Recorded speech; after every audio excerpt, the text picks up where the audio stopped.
안녕하세요. 조용길 변호사입니다. 동성애 차별금지법은 동성애를 신앙상 또 양심상의 이유로 반대할 자유를 박탈하는 동성애 독재법이라는 점을 알려드리고 싶습니다. 분명하게 선천적이다 후천적이냐에 대해서 찬반의 견해가 뚜렷하고 과학적으로는 유전자가 없다는 견해가 대세가 돼가고 있다. 이것은 객관적인 팩트인 것 같습니다. 이제 문제는 사람을 차별하는 것이냐 행위에 대해서 평가하는 것이냐의 문제인데요.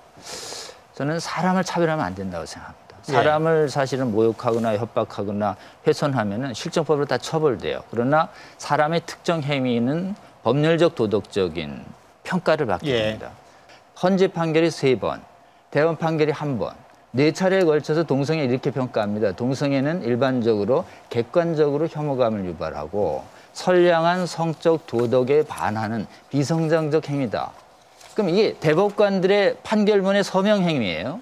근데 이 표현 행위도 동성애 차별금지법을 제정하시는 분들은 이 표현 자체도 차별이라는 거예요. 그래서 이거 만약 그 법이 제정되면 이 판결문에 서명하신 분들 다 처벌받아야 됩니다.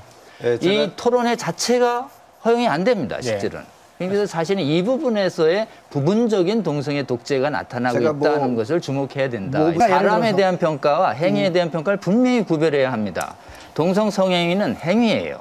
저희 분명히 계속해서 말씀하지만 사람을 모욕하지 않습니다. 사람 모욕하면 잘못하면 모욕, 협박, 명예훼손죄가 되는 것이에요. 근데 지금 말씀하신 것처럼 동성애 중단자 또 심리를 통해든 뭐 상담을 통해서든 교육을 통해서든 동성애를 하다가 그만하고 다시 정상적인 이성애로 돌아온 사람이 있다는 얘기를 하면 안 된다는 거잖아요. 위험하다는 거예요. 왜 그게 위험하죠? 그게 팩트인데. 저는 미국에서 수없이 그런 사역을 하시는 분들을 보고 있습니다. 지금 사실은 두 분이 동성애를 반대하는 견해를 차별로 보고 법으로 처벌해야 된다는 사고를 갖고 있다면 굉장히 독재적 사고를 갖고 있는 겁니다. 그럼 반대행위를 반대하고 차별을 보면 이런 공개 토론회가 가능하겠습니까? 제가 지금 사실은 굉장히 위협감을 느껴요. 이걸 차별로 몰아야 되고 이것을 법으로 만들어 처벌해야 된다는 반이성적인 행위를 하고 있다고 계속 사실은 압박감을 느끼거든요. 물론 이제 저도 토론의 경우에 찬반의 의견이 있어서 다른 견해를 얘기할 수 있죠. 이거를 없애버리면 동성애 지지자들의 전체주의가 됩니다.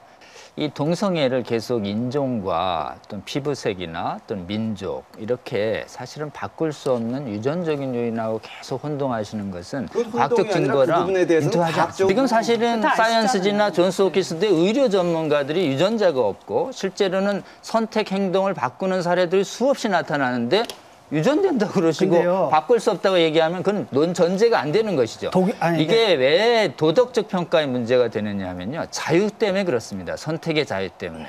그리고 문제는 이 동성애 문제에 대해서 지금 계속해서 바꾸고자 하는 것이 도덕적으로 부도덕하다, 사회적으로 유약하다. 그러니 자제하고 선택하지 말라는 이 메시지가 반대 집회의 주된 메시지입니다. 우리 반대 집회에서 동성애자분들을 집단적으로 방해하거나 시위를 방해했다면 그건 실정법 위반이에요. 전 절대 동의하지 않습니다. 그러나 동성애는 탁월하는 것이고 무해하고 기본적으로 동성애 반대 행위를 못해야 된다는 메시지만 전해서는 안 된다는 것입니다. 동성애는 탁월하는 것이 아니고 선택의 문제가 있고 동성애는 굉장히 유해한 보건적 질병의 경로가 된다는 점을 사람들은 들어야 합니다. 그래야 무엇을 이걸 할지 말지를 본인이 선택할 수 있어요. 만일 차별금지법 만들어서 동성애에 대한 보건적 유해성, 동성애에 대한 윤리적 반대를 못하게 하면 어떤 결과가 일어나겠습니까? 우리나라의 여전히 과반수는 동성애에 대해서 부정적입니다. 그럼 동성애에 대해서 부정적인 여러 가지 이유가 있습니다. 양심이나 도덕, 신앙 이유로. 그럼 그걸 표현했다고 해서 법을 만들어서 범죄를 하면 지금 우리나라의 인구수 여론조사대로 하면 인구의 과반이 범죄자가 됩니다. 그리고 지금 이 대법원장님도 범죄자가 돼요. 반대할 자유를 존중해야 된다는. 저는 사실은 동성애 지지자분들 중에 동성애 지지의 자유도 있지만 반대의 자유까지도 박탈해서는 안 된다. 누적적으로 발표된 우리나라의 동성애 감염자가 한 15,000명 이상이 되는데요. 90% 이상이 남성입니다. 그리고 감염 경로는 거의 99%가 성행위예요. 그래서 사실은 의료 전문가들, 감염외과 전문의들은 서울대나 연대 감염외과 전문의들은 동성애가 원인이라고는 안 합니다. 바이러스가 아니기 때문에. 그러나 주된 감염 경로다라고 하는 건 아주 명백한 의학적 사실이에요. 사실은 그 거짓말이 절대 아닙니다. 그리고 그래야 많은 사람들이 이 부분에 대해서 주의합니다. 근데 이 부분에 대해서 동성애에 대해서 아무런 경각심을 안 주면 실제로는 동성애 옹호 사이트에는 동성애를 놓고 에이즈를 걱정하는 글들이 굉장히 많이 나옵니다. 알겠습니다. 네. 사실 근데 우리나라는 혼인에 대해서 법으로 보호해 줄 것이냐에 대해서 혼인이 양성평등 기초위에서 된다는 헌법 조항이 있고 민법이 전부 남녀의 구별로 돼 있습니다. 그래서 사실은 동성혼은 현재 실정법상 인정되지 않습니다. 그래서 우리나라가 국민들이 과연 동성혼을 이성혼처럼 동등하게 보호해줘야 될 것인가의 문제는 국민들이 다수가 사실은 민주적으로 결정해야 할 문제이긴 한데 동성혼을 과연 그렇게 법으로 제도해 줄 것 치열한 토론을 해야 된다고 생각합니다. 전 세계적 200여 개 국가 중에서 동성혼 합법화 국가는 현재 27개국, 13%밖에 되지 않습니다. 세계적 대세가 아직 아니에요.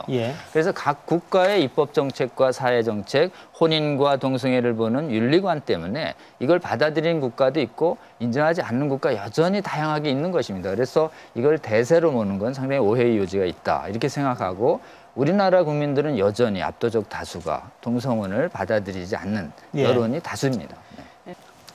저는 사람과 행위에 대한 평가 분명히 준비를 하지 않으면 실제로는 엄청난 독재가 시행될 수 있다.